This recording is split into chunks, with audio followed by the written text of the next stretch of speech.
Were you doing games before you were at Double Fine? Yeah. I worked at a number of studios before Double Fine, and also ran my own studio, or co-ran a studio for a couple of years. But I immediately before joining Double Fine, I'd worked at Crystal Dynamics for about 5 years, which was purchased twice while I was there. So yeah, it ended up being Square right at the end of my time there, Square Enix. Yeah, it seems like Double Fine's pretty unique space to me, in terms of like you go from like you're leading your own project to suddenly you're, I guess, helping out somebody else on their project. Yeah. With that, is that process hard, or is it kind of nice to be like, oh, now I'm not in charge? That's actually kind of relaxing. I mean, it's a bit of both. I think it's like anything else. I like always staying very hands-on. So even when you're a lead at Double Fine, you're pretty much still doing full-time production work as well as being a lead and a manager. So it's challenging to balance all that load correctly. But I enjoy it because I don't know. I feel like the best leads I work with are people who still keep their hands dirty in the production all the time. They have the best understanding of what you're doing. So I enjoy, art and art direction, but I also really enjoy game design and writing and other things. And lighting is one of the things that I do a lot of on the games I work on. So it, kind of made sense for me to help out when they needed help on that. So, I mean, I think, ultimately we're a small studio, so people move around a lot. That's one of the advantages to having, sometimes having multiple projects is that, they're in slightly different phases of development, and then you get a little extra help at the beginning or end. And I even though I didn't work a lot on them, like I helped out a lot with Happy Action Theater and Costume Quest 2 and all these other games I've gone and spent some time on as well. From your personal history within Double Fine, how you first got it started directing projects. Was it just that first Amnesia fortnight, or were you approached to direct projects? How did that whole thing work out? Well, on Brutal Legend, I was the art director, and we had a very flat structure on the art team. So we had a lead animator, and there were maybe 13 animators on that project. There were a lot of animators on that project, but I was the art director, and so basically every artist reported to me. So it's like 22 direct reports, and so I was doing a lot of high-level direction and helping a lot coordinate things. And so I think Tim, what he told me at the time is he wanted to see how I would do leading a project. And I had always been pitching him on the side of various ideas. I was interested in working on a project that was smaller in size, that was both in terms of the game and the team, that was kind of in that 12 to 14 person team member size, which is what Stacking was. And so I kind of was always pitching him ideas. And when Amnesia Fortnite came around, I kind of had a pitch ready for him and lobbied to get that done. And so just kind of went from there. Yeah, you mentioned you wanted to work with teams like 12 to 14, or I think that one of those numbers was in there. Is that like your preferred team size? Do you like smaller teams? Like, what makes that kind of a group special? I think what it does is it means that you have less management overhead, and inherently everyone has a little bit more awareness of what's going on in the project and a little more creative stake in everything going on. I think people still have primary roles, but on a team that size, everyone's going to have a secondary role, and some people have tertiary roles or interests as well.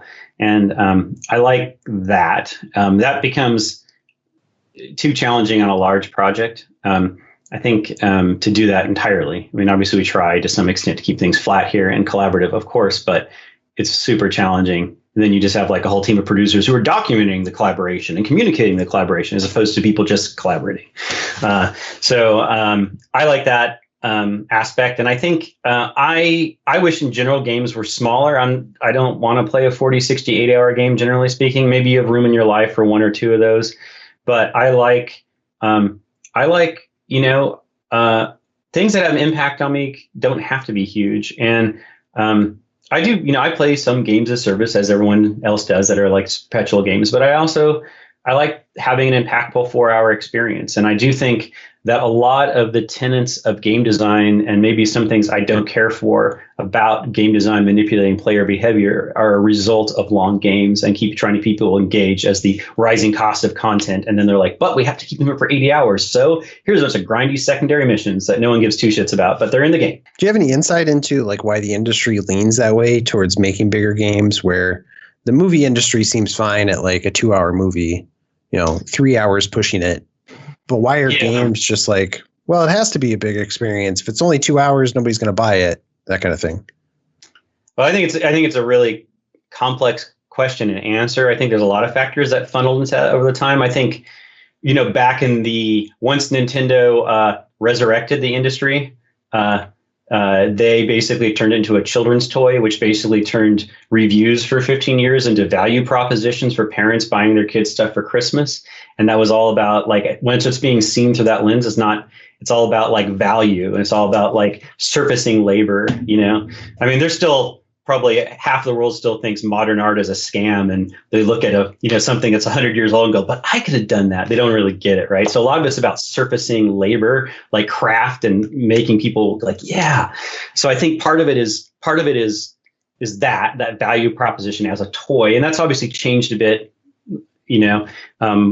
Part of it was competing for shelf space, right? Like a lot of these things came from a history that isn't really there anymore, but I think then what happened is the cost of development has skyrocketed because the cost of creating content, since games are married to technological advance, generally speaking, has gone up. And if you adjust for inflation, the amount we're selling games for has gone down,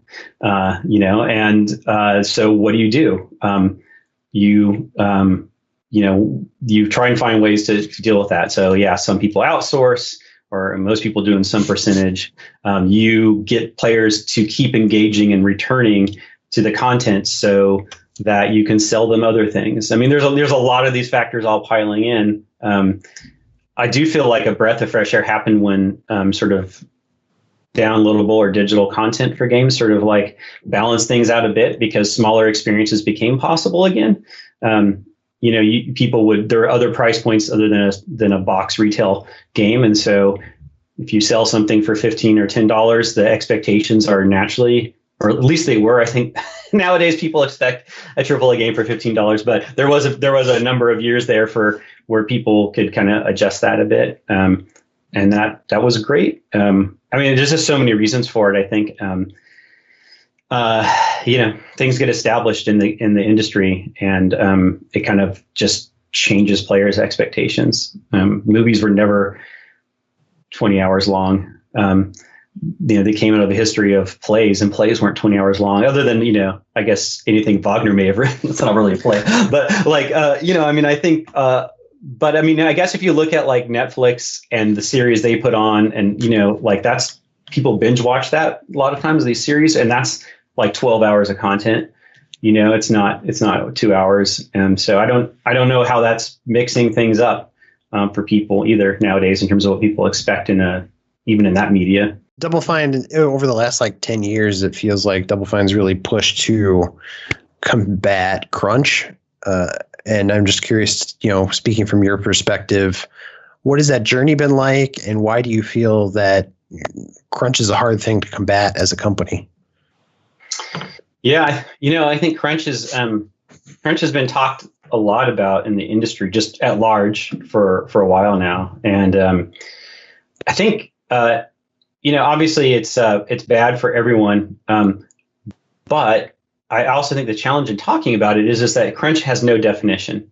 Are you a company that defines crunch at someone's worked 42 hours this week, or is it more endemic? Is it something that happens for 3 months in a row, or is it something that people plan on? And I do feel that when I worked at other companies, and I'm not going to name any names, that I do feel like there were times where the culture and the fundamental planning for a game was built around making people work 60 to 80 hours a week for months on end, and that was built into the schedule. And that was extremely prevalent in the industry. It still is. It's less prevalent, and now it gets hidden and lied about in various ways. But I do think that was, that's terrible. That's terrible cost of human being. And I remember that my first 5 years in the industry, when I was at my fifth year in the industry, I remember looking around and I don't know if it was a GDC survey or some survey I read, and it showed like level of experience people had in the industry. And there was like a huge dropping off point where everyone almost quit the industry at 5 years because everyone was just burnt out. And so there was like almost no one in the industry who had 5 to 15 years of experience.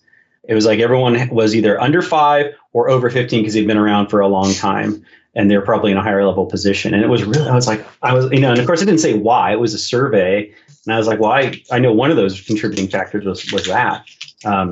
So I think it's been on, it's out of control. And so I think Double Fine, as I understand it, had a really bad time with it on Psychonauts. I didn't work on Psychonauts, so I can't speak to that in detail. And I think since that time, people have always been conscious about it and management and try to do a good job at it. It's not always possible to totally control it or like guarantee it's always 40 hours no matter what. And I think, like everyone else, we're still figuring out that perfect balance. But Tim and others have made it a top priority. And I think I see it even more now on Psychonauts 2 than I ever have before. And part of that is, we have a lot of, we've had a big focus on more diversity hiring over the last couple of years. And that means hiring people, diverse, all different spectrums, whether it be age and, gender, race, what have you. And I think that means that people have a lot of different considerations at home. And part of respecting that and embracing that diversity is to make sure that you're allowing time for that. And so I feel great about that movement, and I feel like there's always improvement that can be done. I don't know what's going to happen in the industry in general because I see it being talked a lot about at other companies, but I know a lot of people in the industry, having worked in it for 25 years. I know a lot of what is being said isn't true. It's maybe technically true, but there are ways that it gets hidden, right? So maybe maybe you only have 20 full-time staff, but there's actually 1,000 people that worked on it, and the other 980 people aren't your full-time staff all crunched, right? Because they were there's all sorts of things that happen that I feel are disingenuous. But overall, I'd say there's been an improvement in the industry in the last 5-8 years. At least from where it was in the early aughts, for sure. I'm curious what you feel is Double Fine's great strength as a company. I think that's a great question. It's hard to have perspective on that to some extent, having been there so long. I think in terms of a consumer-facing thing, there's internal for people who work there, maybe more outward-facing. I think our greatest strength is also our biggest challenge. From a consumer standpoint, which is, we like to try a lot of different things. And I do think that we've worked in a lot of different genres on a lot of different types of games. And I do find that if you're a person who likes that, if you're, like maybe some of the core sensibilities that we have, but like to play lots of different things, I think that's a really big strength. And I think that can translate to people internally get to try and grow a lot as opposed to being locked in one genre or one role for their entire career. But that's also super challenging because usually the people who make top tier games in a given genre, it's like their 5th time making that same exact game, and their engines and workflows and people are really hyper tuned towards that. And so, I think there's maybe a level of we'll just call it mechanical precision you get from that maybe we're never going to hit head on. But I was thinking about this question a lot when Microsoft purchased us. And this is not anything official they've ever said to me, but I was thinking about how do we fit in with the Microsoft family in that regard?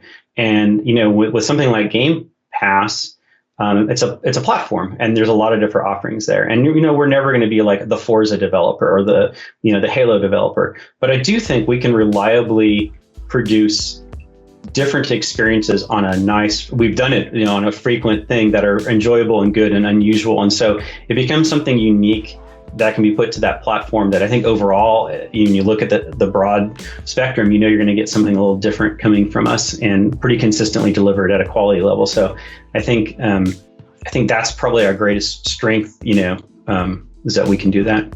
Hey friends, Alex Stadnick from GI here. Thank you so much for watching this video. If you're excited for more from Raz & Company, be sure to like, share, and subscribe as we'll be releasing even more Psychonauts 2 coverage as the month goes on.